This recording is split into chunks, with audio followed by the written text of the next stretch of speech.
You go. Right. Well, good evening, everybody. Hello. I was asked if I would demonstrate some of my favourite flies. Now, I make no apologies. Many of you will have seen some of these flies before, because, you know, if I had to sit down and think I was confined to half a dozen flies, say 3 wet ones and 3 dry ones, I wouldn't have much difficulty in choosing what they would be. So that's what I have actually decided to do tonight. So I'll start with the wet ones, which are, shall we say, relatively recent in the last 10-15 years or so. So that's what I'll do.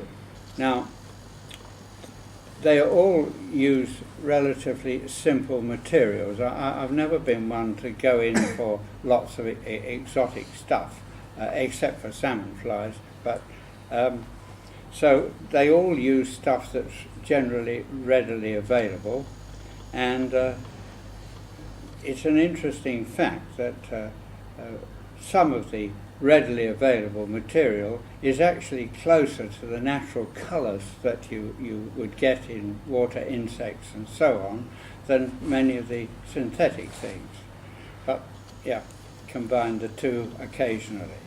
So right, the first one I'm going to tie is again a simple one. It's what I call a sedge pupa. The only reason for it being called that was because when I first tied it, I thought, well, it's a bulky looking thing and it reminds me of a sedge pupa. But when I've tied it, I'll point out that maybe I was mistaken, and the reason for its success could be something else quite different.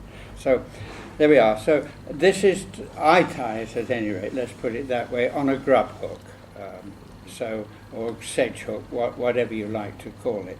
And I don't know why, I can't tell you that. I just happened to use a maroon coloured silk, but it could be brown, and I suppose if it was black it wouldn't alter the effect of the fly. So we'll start off by just putting some thread on the hook, and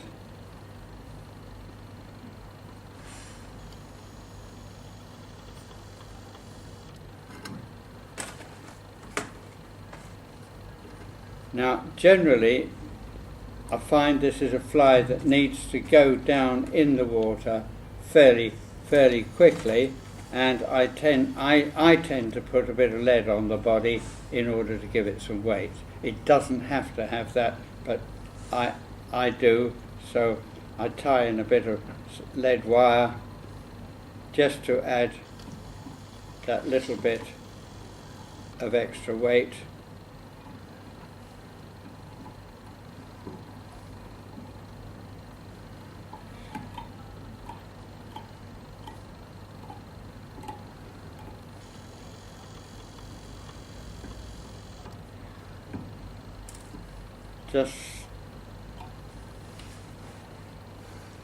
Now this does have a synthetic tail, and I use this Lure Flash Luminous Twinkle. Here again, don't ask me why I use this. I've tried other things and they don't seem to work, so I come back to try this one every time, and I take a single strand of it and double it, and that gives me the sort of thickness that I want. I always trim the tail to length afterwards, so there's no great fuss about the length of it, and I take it slightly round the bend of the grub hook, a bit like that, and take off the surplus. Now the body consists of, I don't know what this material is. I acquired this, in fact a big wad of it, a long time ago, and I thought it's some synthetic dubbin. You can see it's a very fine stranded dubbin, so that forms the body, and it has a rib of peacock herl. So as the rib goes on last, we tie this in first. I always snap off the point of the peacock herl because it's very fragile, and then dub on a body. Creamy and a little bit It's a sort pinky. of pinky cream. That's the best possible description. This isn't a very posh fly at all.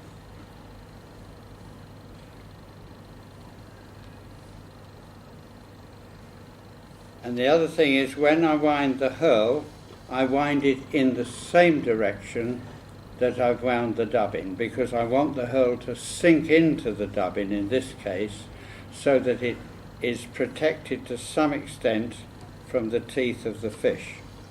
And it only needs 3 to 4 turns, like that. So it looks a little bit like a demented wasp at this stage.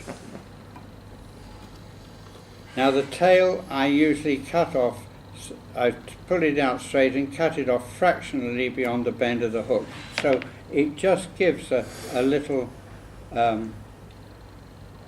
attraction point from the point of view of the fish.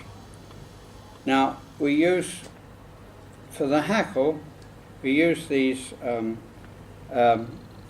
church window feathers from a cock pheasant. Pheasant yields so many wonderful feathers, and you just have to choose one that has fibres that more or less stretch the full length of the fly and perhaps a little bit more. So we strip off the rubbish that we don't want,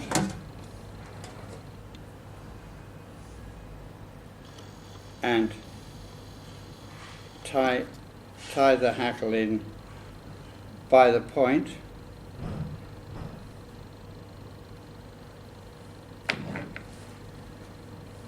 and take off the unwanted bit.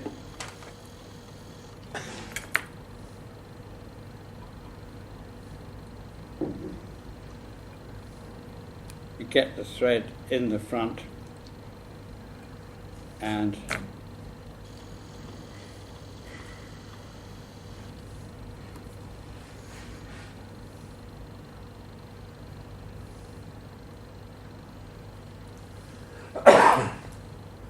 I find it's best to keep your fingernails in front of it so that it can't creep forward,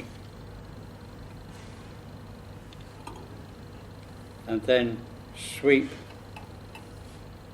the fibres back like that.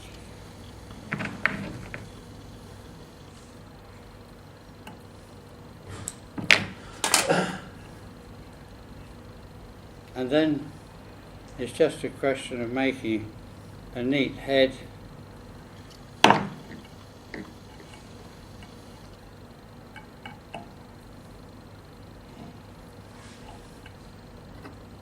You've done this before, haven't you? Pardon? Once or twice, I suppose. Yes. Yes. Now there we have this fly. Now, when it's in the water, these fibres will stream backwards a bit like that. I don't know if we can see that. But I'm going to pass it round, but I won't put it in one of these holders. I'm going to put the fly in this piece of polystyrene.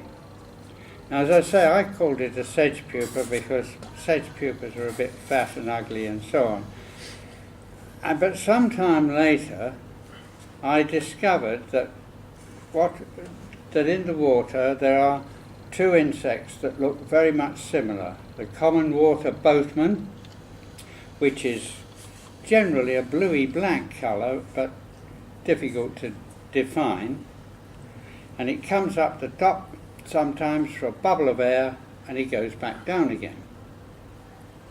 But there's another insect that does exactly the same, looks exactly the same, but because it's so quick you can't see, it actually swims on its back, and it's called a back swimmer. And its colour is entirely different. But you can't see that because you only see it upside down. There is a difference. Don't never try to pick these things up, because the real water boatman is a vegetarian, eats water plants and things like this. But the back swimmer, now that's a different matter. That likes eating small frogs, tadpoles, little fish, and you see, I've seen frogs, baby frogs from tadpoles climbing out of the water, and 4 or 5 of these back swimmers will take it and tear it to bits in something like 25 seconds while you watch it. And I reckon that this, with the fibres swept back, looks like a back swimmer. And I've got 2 back swimmers pinned here, one the wrong way up because you're looking at its back, at its real back, and the one that is upside down, which is the way they actually swim. And I think you'll see that if you envisage the fibres of this fly being swept backwards, it is not far off the colours of a back swimmer. And I'm come to the conclusion that the reason that fish go for this is because a back swimmer gives them a jolly good meal. So I'll pass it round for you to have a look So at. for the back swimmer, where do you put the weight, like, so to make it tick? Well, I'm just saying I tied this fly, and I Right. think the fish mistake it for a back swimmer. Right. Because when they're looking up through the water, it probably looks that colour. Right. And it's called the piranha fly.